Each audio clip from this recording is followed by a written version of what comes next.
Hello friends and welcome to Hitbullseye.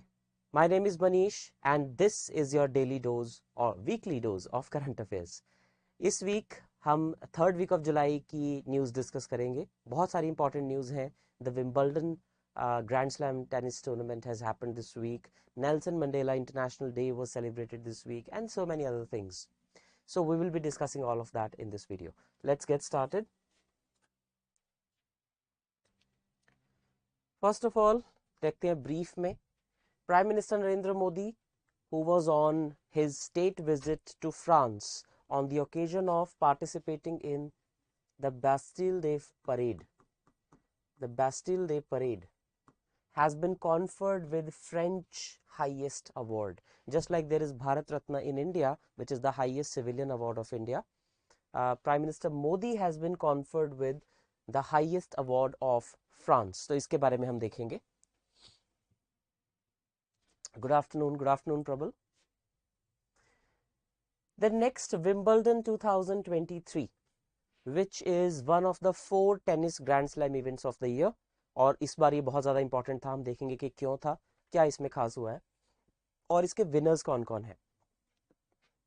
Next, Nomadic Elephant 2023. So Nomadic Elephant 2023 is a joint military exercise between India and Mongolia. So we'll take a look at some of the specifics of Nomadic Elephant exercise. Next, आज से करीब 1 महीने पहले की video में हमने discuss किया था that the IIT Madras is going to set up an offshore campus in Zanzibar. So after that, now IIT Delhi has also decided that they are going to set up a campus in Abu Dhabi in UAE, in United Arab Emirates. Right? So in UAE, they are going to set up this campus. तो इस news को भी हम करेंगे. Then Nelson Mandela International Day has been celebrated on 18th of July. We'll see who was Nelson Mandela, what is his contribution to the world. वो सारा कुछ हम इसमें देखेंगे. New terminal building of Port Blair Airport has been inaugurated. Now some of you might be thinking कि एक नया airport inaugurate होना या एक एयरपोर्ट में नई टर्मिनल बिल्डिंग इनॉग्रेट होना कौन सी बड़ी बात है. Why is this a news? तो जब हम ये न्यूज़ डिस्कस करेंगे तब मैं आपको बताऊंगा कि ये इंपॉर्टेंट न्यूज़ क्यों है. Export preparedness index, national export preparedness index, जिसे नीति आयोग बनाता है, ये बताता है कि कौन सी स्टेट कितनी प्रिपेयर्ड है एक्सपोर्ट करने के लिए. Like how the ecosystem of a state helps it in becoming an export hub. तो उस पे हम देखेंगे कि कौन सी स्टेट्स हैं जिसने इसमें अच्छा परफॉर्म किया है. Next, Australia has pulled out of the Commonwealth Games 2026. बहुत रेयर होता है ये, लेकिन होता है. So 2026 Commonwealth Games ऑस्ट्रेलिया में होने थे, बट ऑस्ट्रेलिया ने मना कर दिया. We will not be hosting the Commonwealth Games. We'll see what is the reason. Henley Passport Index 2023. How strong a country's passport is. Like how many countries allow visa-free access to the nationals of that country. That determines how strong a passport is. We'll see कि India का इसमें rank क्या है और किस country ने इसमें top किया है. Next, Satwik. I think this name should not sound alien to you now. We have been discussing so many news about this person. He is the rising star of Indian badminton. He along with Chirag Shetty. So Satwik Sairaj Ranki Reddy, in short Satwik, and Chirag Shetty, they have been smashing a lot of records, but this time literally smashing the Guinness World Record of the fastest smash in the world. You know, we smash in badminton. So how fast can a smash be? So he has created a world record for that. We'll see how fast his smash was. Next, Meta and Microsoft, 2 of the top tech companies of the world, have introduced the next generation of Llama. ये Llama क्या है? We will see what it is. Next, TN Session. TN Session एक बहुत famous chief election commissioner हुए India के. I think the most famous election commissioner of India. तो इन्होंने एक बुक लिखी थी, through the broken glass and autobiography. ये अब रिलीज हुई है, 2019 में लिखी थी उन्होंने, 2019 में उनकी डेथ हो गई, उसके 4 साल बाद ये ऑटोबायोग्राफी अब रिलीज हुई है, तो ये बहुत इंपॉर्टेंट हो जाती है। And finally Anshuman Jhingran of Mumbai has become the youngest person to cross the North Channel. ये North Channel क्या है, कहाँ पे है? We will see that. So let's take a look at all these news in detail. सबसे पहले, so Prime Minister Modi has been conferred with the highest award of France, which is Grand Cross of the Legion of Honor. Grand Cross of the Legion of Honor. France का ये जो highest award है, ये पिछले करीब 1 साल में 3-4 और इंडियंस को दिया जा चुका है, which includes Shashi Tharoor,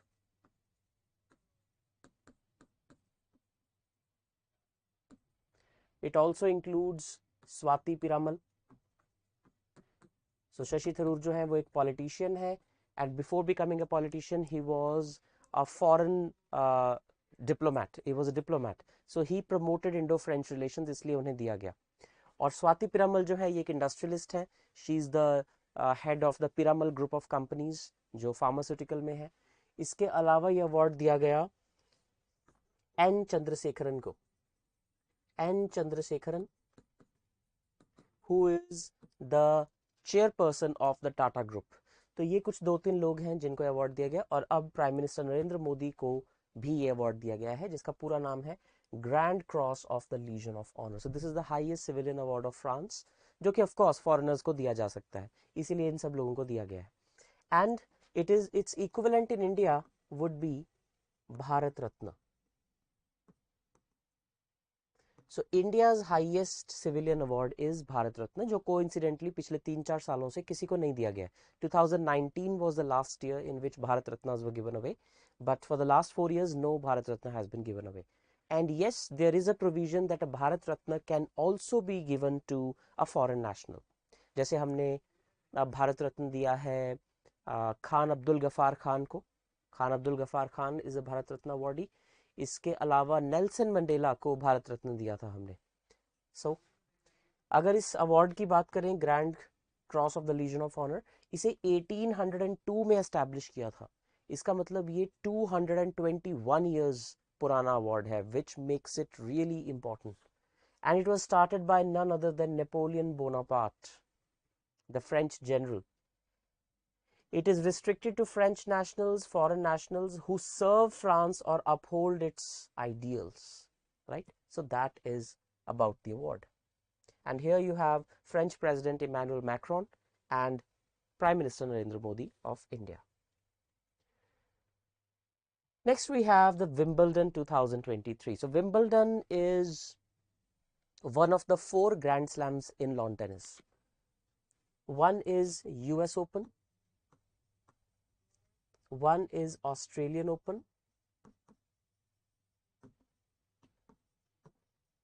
one is French Open. So in total these are the 4 Grand Slams of tennis in the open era. So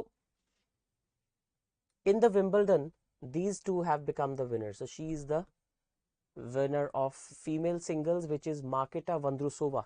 So Marketa Vondrousova has defeated Ons Jabeur and she has won her maiden Grand Slam title. ये इनका पहला Grand Slam title है.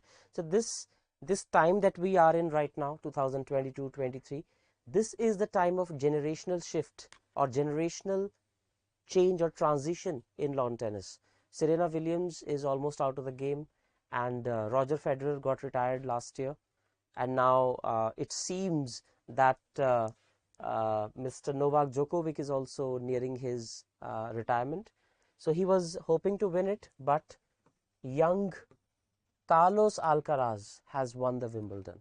So it was seen as a clash of generations, and Carlos Alcaraz, the younger one, has managed to win the Wimbledon title.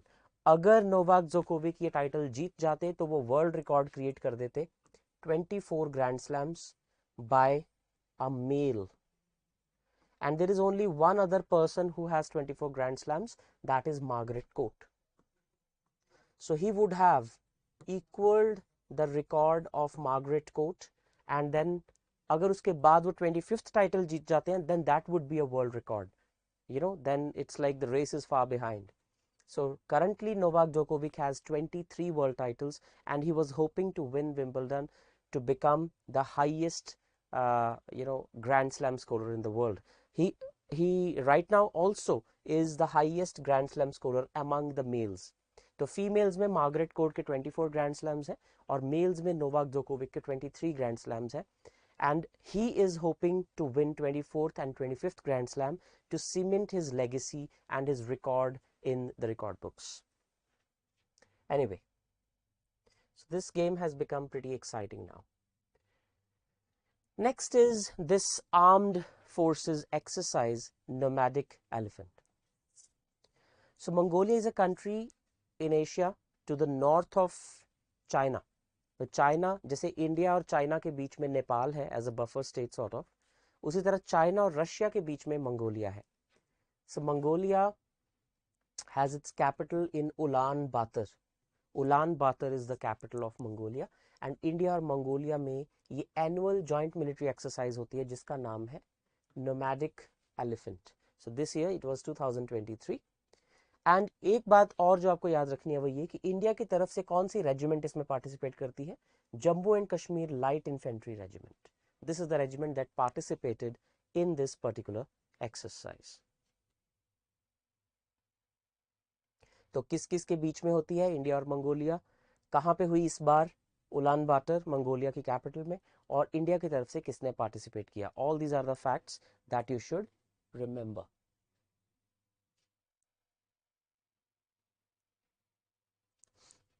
All right.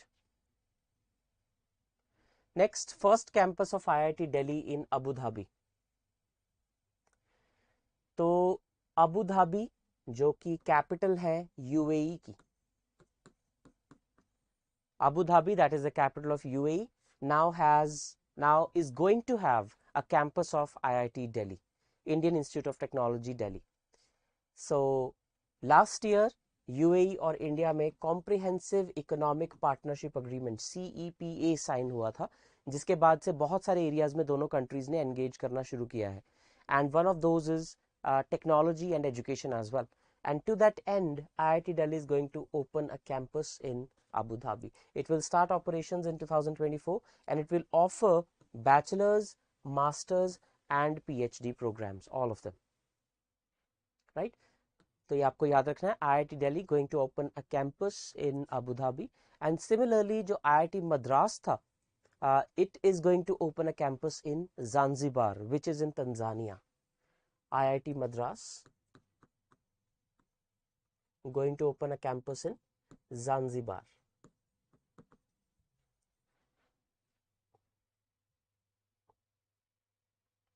Next, Nelson Mandela International Day. 18th of July, the day Nelson Mandela was born. 18th of July is celebrated as the Nelson Mandela International Day to honor Nelson Mandela. Who was Nelson Mandela? You can call him the Gandhi of South Africa.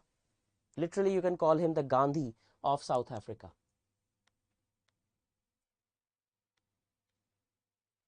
Right? So the same thing that Mahatma Gandhi did for India, Nelson Mandela did for South Africa. He was fighting against what we call apartheid.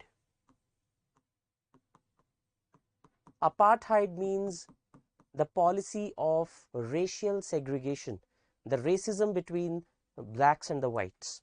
So he was fighting against racial segregation by the Westerners, and he remained in the jail for that for over 27 years. In 1964 he was jailed, and in 1991 he came out of the jail. For 27 years he was in jail. And when he came out, and South Africa became an independent country, and he became the first president of South Africa. That is the remarkable journey of Nelson Mandela.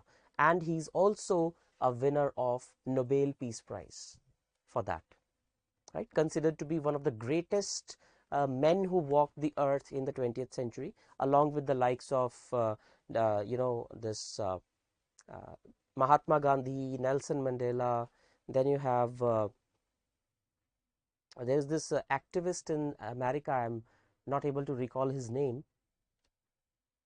Can anyone tell me the name of that person who fought against racial segregation in America, in USA?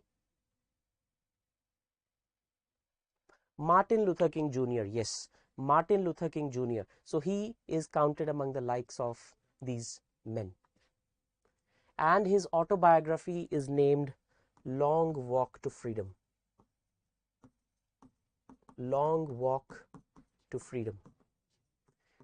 So now you can relate Long Walk to Freedom. He fought for it over 45 years and he remained in jail for 27 years for that. So it was indeed a long walk to freedom.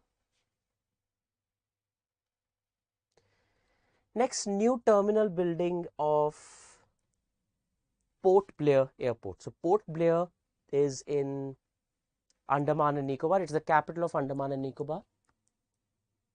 Yes, it's the capital of Andaman and Nicobar. Now, why we are discussing this news? किसी airport में नया terminal बनना एक news कैसे हो सकता है? There are two reasons for that. First is that the airport is named after Veer Savarkar, a personality which has been in news for all the wrong reasons. There is a movie coming out on Veer Savarkar. Then we have controversy about Veer Savarkar. You know, some people accuse him of communalism. Some people call him, independence, fighter for independence. So there are different interpretations, but there is no denying the fact that he was a historical personality who has a lot of influence on the minds of people, and named after him is the Veer Savarkar International Airport. And if there is an airport named after him, then we cannot deny that he was indeed a very famous man. His legacy might be contested, but the fact that he did play a role in independence struggle is without any doubt a correct fact. The second reason is that this new terminal building it looks like a shell, a seashell.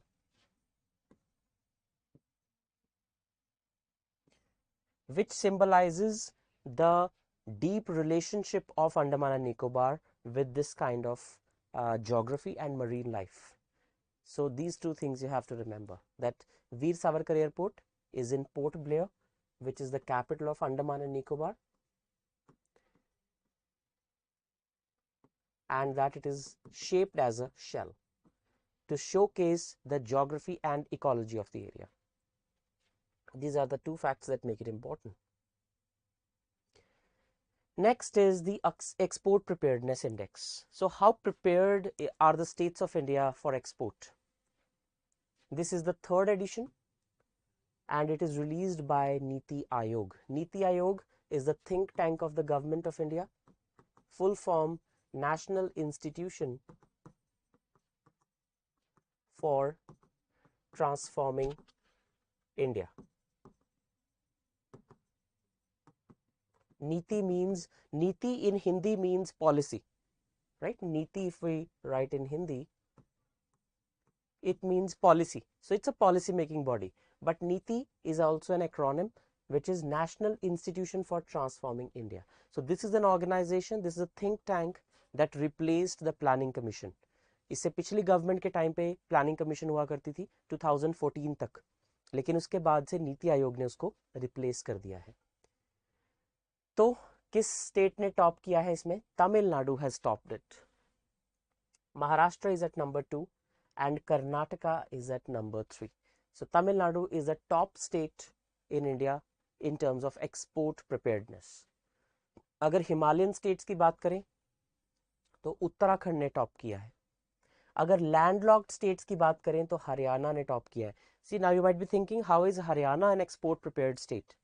There are regions in Haryana which are the manufacturing hubs right now. You can talk about Ghaziabad, you can talk about Faridabad, right? These are industrial hubs. You can talk about those areas of Haryana which are in the national capital region. They are the industrial hubs and they have taken full advantage of being in the proximity of the national capital. In fact, Gurugram, which is also in Haryana, is a software hub in North India. So they have managed to do that, taking advantage of the international airport and the national capital region.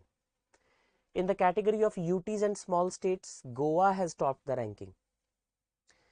And in districts, Jamnagar in Gujarat has emerged as a top district in terms of export preparedness. Also, although you may not find Gujarat anywhere over here, but out of the top 25 export districts in India, 8 districts are from Gujarat. So Gujarat is a major miss if you take a look at all the states here. Large states में अगर उसका नाम आना चाहिए था, top 3 में वो नहीं है. But that does not mean that Gujarat lags behind in any way in terms of export preparedness. Out of the top 25 districts in India, 8 districts, which is the maximum, are only in the state of Gujarat, and Jamnagar being the top one. So that is export preparedness of India. So these are the states that have a good industrial base and they are export ready, and they have a huge, or you can say a very high proportion in the overall exports of India. This also tells you about the resource distribution of India. Okay, next we have Australia pulls out as the Commonwealth Games 2026 host. So next Commonwealth Games जो है वो Australia में होनी थी, in the Victoria state of Australia. तो फिर अब क्या हो गया अचानक से? Why have they pulled out? The reason is that according to the Premier of Victoria Province, his name is Daniel Andrews, he has clarified that earlier the budget of the games were 2.6 billion Australian dollars, and now it is over 7 billion Australian dollars. So that means the cost है वो almost 3 गुना हो गई है, which they are not able to bear, and that is why they have pulled out.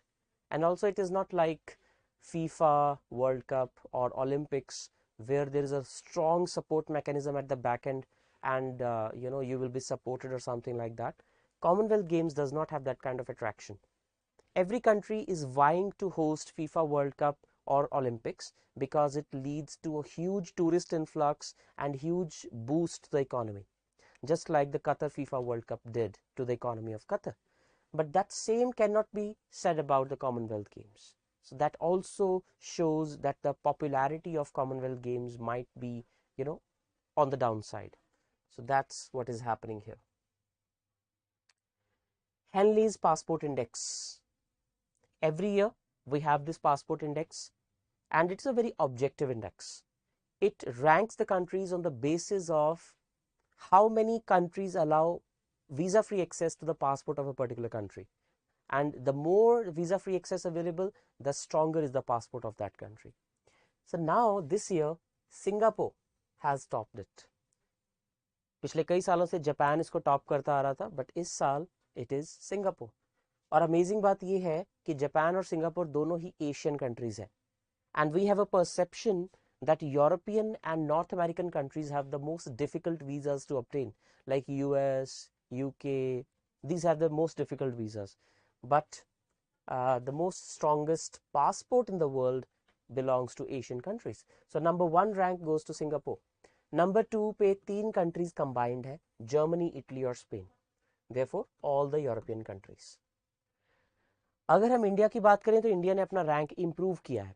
Last year India का rank था 85th और इस साल है 80th, which is neither too good nor too bad, but it has improved, so that should give us hope. तो 80th position पे 3 countries हैं, India, Togo और सेनेगल. टोगो और सेनेगल दोनों अफ्रीकन कंट्रीज हैं. इंडिया जो है, इंडिया का पासपोर्ट वीजा फ्री एक्सेस दिलाता है 57 कंट्रीज में, विच इज रिस्पेक्टेबल. अगर हम इंडिया की ट्रेजेक्ट्री देखें in the passport index, so this is how the trajectory has been, right? So किसी टाइम पे 70 हुआ करता था 2006 में, देन धीरे धीरे धीरे डिक्लाइन होता रहा. So till 2012 it declined, then a bit improved, then again declined, and now it is again on the rise. So last year it was 85 and now it is 80. So like we have always been in the 70s 80s range, so nothing surprising here. Next, Satvik Sairaj Ranki Reddy, India's star badminton player, along with Chirag Shetty. This men's duo has been winning a lot of international badminton tournaments.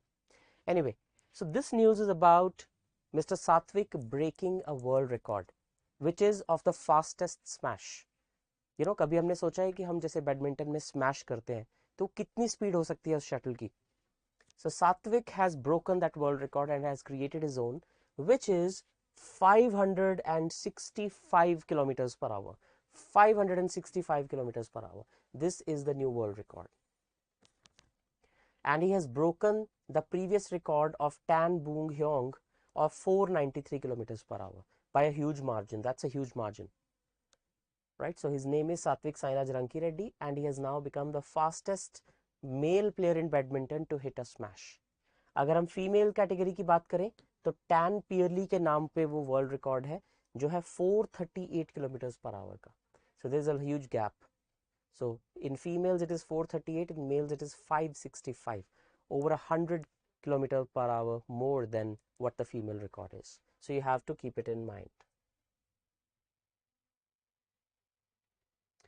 Meta and Microsoft introduce the next generation of Llama. What is Llama? It is large language model, LLM, large language model, and it is called Llama 2. तो Llama पहले से है, Llama 2 जो उसका second version है वो launch हो रहा है, and this is their expansion in artificial intelligence partnership. So this is going to be a competitor to ChatGPT of OpenAI and Bard of Google. These days everyone seems to be talking about the AI chatbots. So they have also jumped the ship and jumped the bandwagon, and now they are also going to improve on their large language model by launching the second version of it. It will be able to excel in reasoning, coding proficiency, and knowledge tests. AI seems to be taking the world by a storm, and this is yet another cog in that particular direction. Then this book is the autobiography of Mr. T.N. Session, as you can see on the title of the book. So the name of the book is Through the Broken Glass, an Autobiography. So Through the Broken Glass is the name, and it is written by Mr. T.N. Session. So this book highlights his career as the Chief Election Commissioner of India from 1990 to 1995.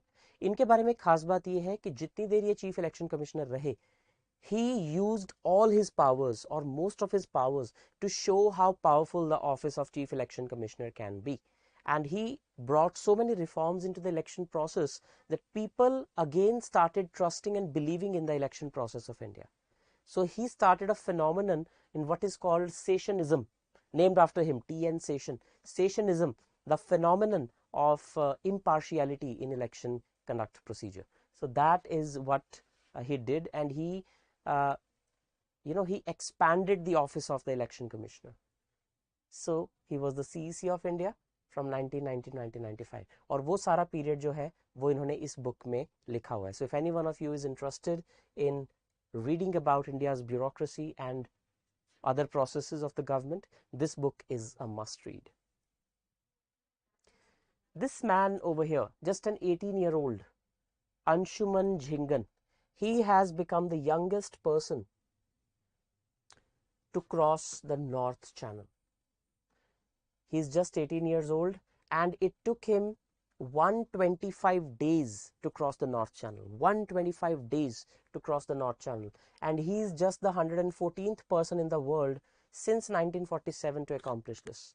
पिछले 75 सालों में 114 लोग ही ये कर पाए हैं पूरी दुनिया में, and he is one of those, and the youngest of course. So where is this North Channel जिसको इन्होंने तैर के क्रॉस किया है? It is situated between the northeastern coast of North Ireland and the southwestern coast of Scotland. So this is between North Ireland and Scotland that he has crossed. It's a strait that starts the north of the Isle of Man and flows northwestwards into Atlantic Ocean. It is renowned as one of the most challenging ocean 7 swims. So it is not the distance that makes it the most difficult. It is the intensity of the ocean waters. It is the it is the difficulty of swimming here that makes it really difficult. Hello Anuj. Good afternoon. So here they have written that it is one of the most challenging ocean 7 swims. What is this ocean 7? These are the 7 channels in the world which are considered to be the most challenging for swimming. So first is the North Channel, second is Cook Strait, it is near Australia, then Kaiwi Channel, English Channel is the most famous, Catalina Channel, Sugaru Strait, and the Strait of Gibraltar. These are the 7 world famous renowned ocean swims, and together they are known as the Ocean 7. Just like we have I think 7 peaks in the world which are over 8,000 meters high, including the Mount Everest, then the K2, Kanchenjunga, and all that. Similarly, we have the Ocean 7, which is this collection of 7 swims in the ocean that the swimmers use, or they do to prove their prowess at swimming. So that is all about this. That is all for this week's current affairs. If you liked it, do tell us, let us know in the comment section. Also give this video a thumbs up and share it with your friends so that they can also benefit from the same. Thank you so much. I'll see you next week. Till then, take care. Thank you.